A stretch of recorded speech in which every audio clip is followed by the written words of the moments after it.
आबादी के एतबार से सबसे छोटे मगर रकबे के एतबार से पाकिस्तान के सबसे बड़े सूबे बलोचिस्तान की कौमी असम्बली की कुल 266 में से सिर्फ 16 नशस्तें हैं। मगर गुज़श्ता कुछ अरसे से इस सूबे की लहर का बराह रास्त असर इस्लामाबाद में भी पड़ता है। बलोचिस्तान के इंतखाबी तनाजुर की बात की जाए तो इस सूबे को 3 हिस्सों में तकसीम किया जा सकता है। 16 नशस्तों में से 3 नशस्तें कोयटा और 13 नशस्तें बलोच और पश्तून बेल्ट में तकसीम हैं। बलोच बेल्ट के अहम अजला में हब, लसबेला, आवारान, गवादर, चागी, खुजदार, नसीराबाद और डेरा बुगटी शामिल हैं। बलोच बेल्ट में बलोचिस्तान अवामी पार्टी, मैंगल नेशनल पार्टी के साथ साथ बाप के बलोच इलेक्टेबल सरदारों का सियासी असर ज़्यादा है। साहिली इलाकों के अलावा बाकी इलाकों में सरदारी निज़ाम भी बहुत ज़्यादा मजबूत है, जबकि जमीयत उलमा इस्लाम भी वाशक, खारान, कल्लात जैसे बलोच इलाकों में किसी हद तक सियासी असर रखती है। बलोचिस्तान की पश्तून बेल्ट की बात की जाए तो अहम अजला में पशीन, किला अब्दुल्ला, किला सैफुल्ला, लोरालाई, ज़ियारत, मूसाखेल, जोब के इलाके शामिल हैं। पश्तून बेल्ट में पश्तूनख्वा मिली अवामी पार्टी, अवामी नेशनल पार्टी, जमीयत उलमा इस्लाम का सियासी असर है, जबकि पश्तून आबादी के बायस एक तरफ पश्तूनख्वा मिली अवामी पार्टी तो दूसरी तरफ मदरसों के नेटवर्क की वजह से जमीयत उलमा इस्लाम इन इलाकों में काफ़ी असर रखती है। कोयटा की बात की जाए तो कोयटा में पश्तून, बलोच, हज़ारा के साथ साथ पंजाबी आबादी भी काफ़ी तादाद में मौजूद है। बलोचिस्तान के दूसरे अहम इलाकों की तरह कोयटा में वोटिंग के रुझान में भी नस्ली और लिसानी अवामिल काफ़ी अहम किरदार अदा करते हैं। गुज़श्ता इंतखाबात में कोयटा की 3 नशस्तों में से एक PTI, एक MMA और एक नशस्त बलोचिस्तान अवामी पार्टी ने हासिल की थी। कोयटा में हज़ारा कम्युनिटी के बायस हज़ारा डेमोक्रेटिक पार्टी को भी नज़रअंदाज नहीं किया जा सकता। बलोचिस्तान का सूबा कई एतबार से हसास माना जाता है। बलोचिस्तान में सरदारी निज़ाम, मिलिट्री ऑपरेशंस की तारीख, जियो स्ट्रेटेजिक पोजीशन, अलहदगी पसंद मुसल्लह ग्रुप्स की कार्रवाइयाँ, भारतीय मुदाखलत, फ़िरका वारियत, करप्शन, नाखानदगी और इंतहाई गुर्बत इस सूबे के बड़े मसाइल हैं। अब 8 फरवरी के रोज़ देखना होगा कि इस सूबा सरदारी निज़ाम के असरात नस्ली और लिसानी बुनियादों पर मुनक़सिम मैंडेट देगा या फिर इस मरतबा सूरत हाल मुख्तलिफ हो सकती है। पैनल क्या सोच रहा है आपके सामने रखेंगे सवाल इस तरह से। बलोचिस्तान जमाती वाबस्तगी से ज़्यादा कबायली निज़ाम, बलोच नेशनलिज्म, पख्तून नेशनलिज्म, मजहबी रुझान के सियासी असरात, क्या 8 फरवरी को बलोचिस्तान में यही अवामिल किरदार अदा करने जा रहे हैं या फिर कुछ मुख्तलिफ हो सकता है? ज़ैगम साहब, सबसे पहले तो मैं मुख्तसरन जो पंजाब का अजीम स्विंग वोटर है जो परफॉर्मेंस पर वोट देता है और इलेक्शन से हफ्ता 15 दिन फैसला करता है, पहले 5 साल में उसको समझ नहीं लगती, 15 साल में समझ नहीं लगती, उसको आखिरी 15 दिन में आके समझ लगती है कि परफॉर्मेंस किसकी बेहतर है। जाहिर सी बात है वो हवा का रुख देखकर फैसला करता है। परफॉर्मेंस का आखिरी 7 दिन में 10 दिन में फैसला नहीं किया जाता। वो ये देखता है किसके जीतने का चांस है। और ये परफॉर्मेंस नहीं कहते, इसको पेट्रनेज कहते हैं। और पेट्रनेज और परफॉर्मेंस में बहुत फ़र्क है।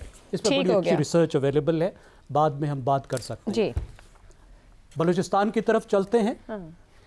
मसला बाप का है, बाप किधर जाएगा। देखिए, बहुत ही मुतनव्वे सूबा है बलूचिस्तान और उसका तनव्वु जो है उसके लिए मसला भी पैदा करता है और एक ऐसी असम्बली पैदा करता है जो बहुत मुनक़सिम होती है, किसी को अक्सरियत नहीं मिलती।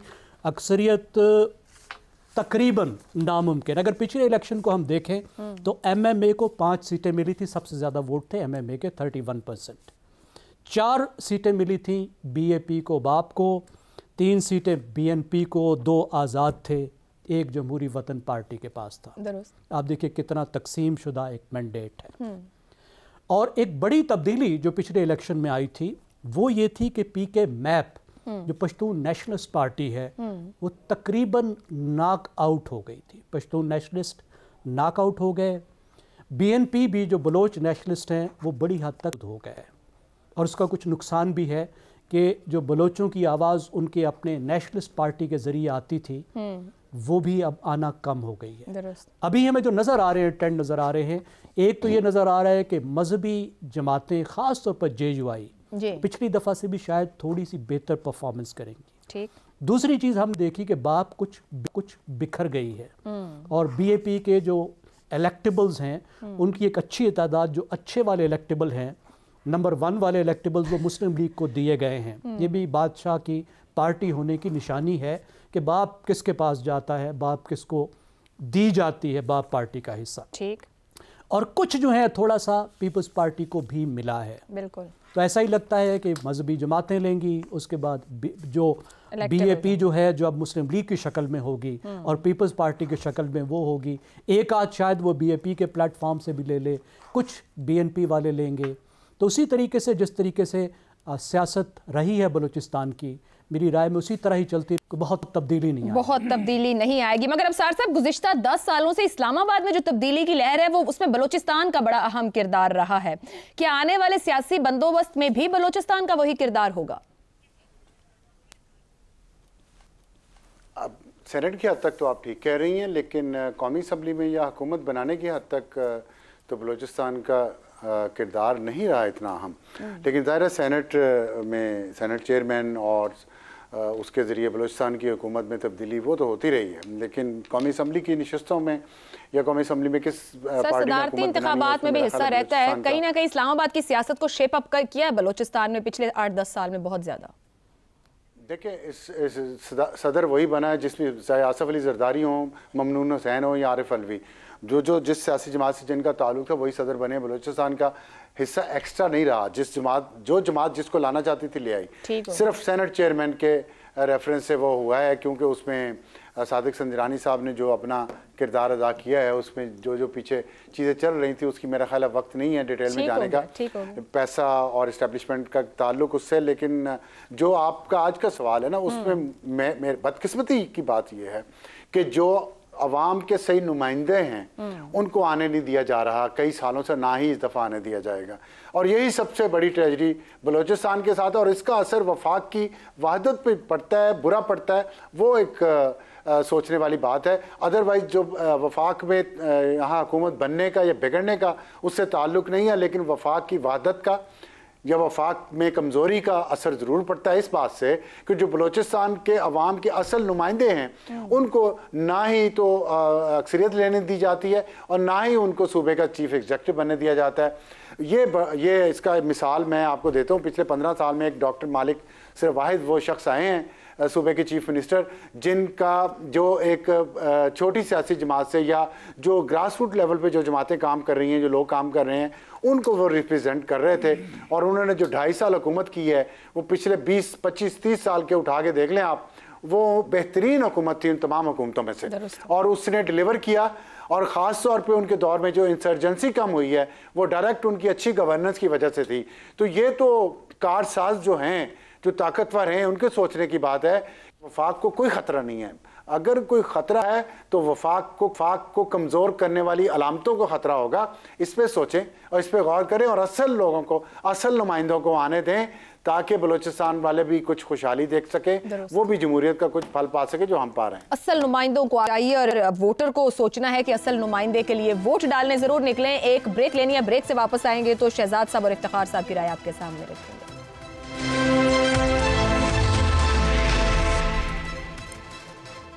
8 फरवरी और बलूचिस्तान का वोटर क्या सोच रहा है, इस पर हम गुफ्तगू कर रहे हैं। शहजाद साहब, बलूचिस्तान की हसासियत, इंतहा पसंद कौम परस्त Tehreek-e, फ़िरका वारियत, geo strategic position, establishment की मुदाखलत, हालात जूं के तू रहेंगे, कुछ बेहतर होंगे, तब्दीली आएगी?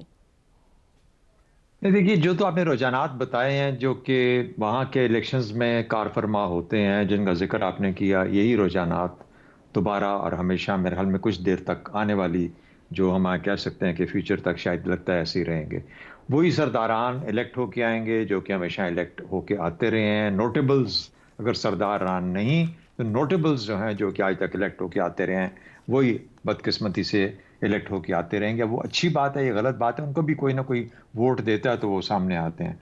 तो ये कुछ डेमोक्रेसी के अंदर कुछ इस किस्म का भी सिलसिला है कि वोट देने वाले जो हैं उनको भी कोई थोड़ा सा, उनके ऊपर भी काम करने की ज़रूरत है कि वो थोड़ा सा अपना माइंड बेहतर तरीके से अप्लाई कर सकें, और क्यों नहीं अप्लाई कर सकते। दूसरी बात, जिक्र किया डॉक्टर मालिक साहब का, बेशक बड़ा अच्छा, वो 2.5 साल या जितना अरसा उन्होंने गुजारा चीफ मिनिस्टरशिप का, उसमें एक बहुत अहम पहलू जो हम भूल जाते हैं, उनका एक बहुत क्लोज वर्किंग रिलेशनशिप था। अब मुझे नाम नहीं याद आ रहा, उस वक्त के कोर कमांडर साहब जो थे, उस कोर कमांडर के साथ अच्छे दोस्त हैं मेरे, नाराज मत हो, मुझे नाम बाकी में इस वक्त याद नहीं आ रहा। दोस्त भी कह रहे हैं, नाम भी याद नहीं आ रहा। हाँ, तो वो ने दोस्त से मुराद ये है कि अच्छा एक इज्जत का रिश्ता है ना, अच्छा उस तरीके से, तो वो ना बेचारे कह दें कि यार मेरा नाम भूल गया। लेकिन एक बहुत करीबी, वेरी क्लोज और पॉजिटिव वर्किंग रिलेशनशिप जिसने वो वाला हमें दौर दिया। अच्छा, उससे आगे चलते हैं। मैं आपसे अगर ये बोलूं कि बलूचिस्तान के इन इलेक्शंस में जो असल पार्टियां जो सामने उभर के सामने आएंगी, मैं उनके नाम आपको गिना देता हूं। पाकिस्तान पीपल्स पार्टी, पाकिस्तान मुस्लिम लीग नवाज, अब इन दोनों में सख्त मुकाबला होगा बलूचिस्तान के अंदर। और तीसरी पार्टी होगी JUIF की। अब आप पूछेंगे ये कैसे हो सकता है, इनके तो उम्मीदवार ही वहां पे नहीं है। यही कमाल है, यही कमाल है जरदारी साहब का, यही कमाल है मुस्लिम लीग नवाज का, यही कमाल है सेनेटरशिप देने का। 60 करोड़ के अंदर सेनेटरशिप बिक जाती है तो वो मिल भी जाती है वहां पे लोगों को। इस तरह के मामलात हैं जो कि बलूचिस्तान की तो आपको लगता है ज्यादा कमाल जरदारी साहब दिखाएंगे या नून लीग दिखाएगी? क्योंकि जरदारी साहब नून लीग की हुकूमत में उनके साथ पहले भी कमाल कर चुके हैं बलूचिस्तान में। मेरा अपना ख्याल यह है कि जरदारी साहब का पलड़ा इस बार भारी है।